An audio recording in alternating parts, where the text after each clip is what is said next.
Sayın Atağatan YouTube kanalımızın izleyenleri, Türkmenistan gündemi haber bültenimize hoş geldiniz. Bültenimizdeki haber başlıkları: Sankt Petersburg valisi Aşkabat'ı ziyaret edecek. Türkmenbaşı limanı, Rus tahılının Basra Körfezi ülkelerine tranziti için bir merkez haline gelebilir.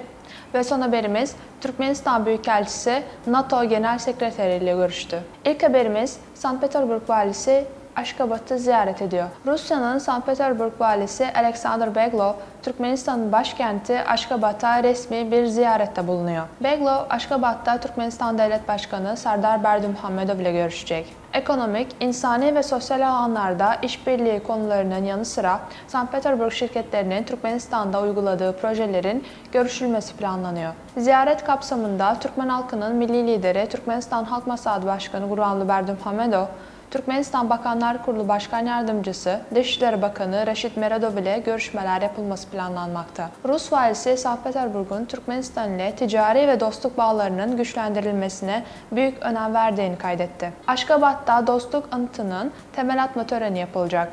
Anıt, savaş sırasında kuşatma altındaki Leningrad halkını kabul eden Türkmen halkına şükran ifadesi olarak dikilecek. Alexander Beglov, Alexander Sergeyevich Pushkin'in adını taşıyan Rus-Türkmen Ortaokulu'nda ziyaret etti. Öğretmenlerle bir araya geldi ve okula 11. sınıf öğrencileri için bir dizi Rus tarihi ders kitabı hediye etti. Sıradaki haberimiz, Türkmenbaşı limanı, Rus tahılının Basra Körfezi ülkelerine tranziti için bir merkez haline gelebilir. Türkmenistan ile Rusya, tahılın Rusya Federasyonu'nun güney bölgelerinden tranzit olarak Türkmenbaşı limanı üzerinden Basra Körfezi ülkeleri ve diğer bölgelere taşınmasını görüşüyor.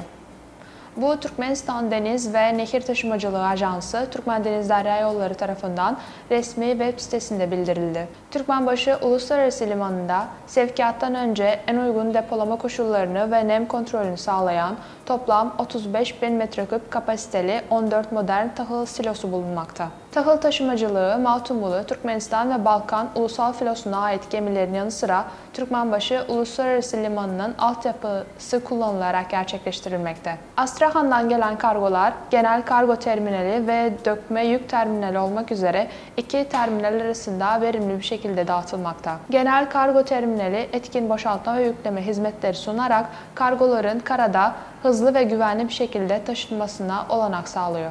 Dökme yük terminalinde tahıl ürünleri sevkiyattan önce özel tahıl silolarında ayrıştırılıyor. Toplamda bu yılın Ağustos ayında en iyi 5 kışlık buğday lideri çeşidi sıralamasında yer alan Rus kışlık buğday çeşitleri Bezostasya 100 ve Alexeich buğdayının 12.000 tondan fazla tohum taşındı. Son haberimiz, Türkmenistan Büyükelçisi NATO Genel Sekreteri ile görüştü. Türkmenistan'ın Belçika Krallığı Büyükelçisi Sapar Pelvanov, Türkmenistan'ın NATO misyonunun başkanı olarak Kuzey Atlantik Paktı Örgütü yani NATO Genel Sekreteri Jens Stoltenberg'e güven mektubunu sundu. Görüşmede Türkmenistan ile ittifak arasındaki ilişkilerin güncel gelişimi ele alındı.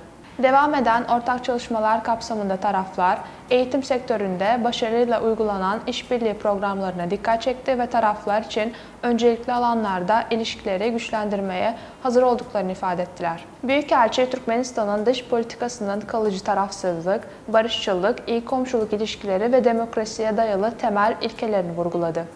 Bu bağlamda Türkmenistan'ın asgari doktrininin yalnızca savunma amaçlı olduğu, ülkenin küresel güvenlik ve barışı güçlendirmenin yanı sıra ulusal çıkarları koruma ve kendi askeri güvenliğini sağlama konusundaki kararlılığını teyit ettiğini vurguladı. Bununla birlikte Türkmenistan'ın NATO misyonu başkanı, kimyasal, biyolojik, radyolojik ve nükleer güvenlik, acil durum yönetimi, siber güvenlik, askeri tıp, terörle mücadele, yasa dışı uyuşturucu ticaretiyle mücadele ve yabancı dili kapsayan askeri uzmanlara yönelik eğitim programları gibi temel işbirliği alanları hakkında bilgi verdi. NATO Genel Sekreteri Türkmenistan'ın Orta Asya'da özellikle de bölgesel istikrar ve güvenlik konularında kilit bir ortak olarak rolünün önemine dikkat çekti. Aynı zamanda ülkenin Afganistan'a insani yardım sağlama konusunda aktif faaliyetlerine vurgu yapıldı. Sayın Atağatan YouTube kanalımızın izleyenleri, Türkmenistan ile ilgili Türkçe haberlerimizi atağatanturkmenistan.com haber sitemizden takip edebilirsiniz. İyi günler.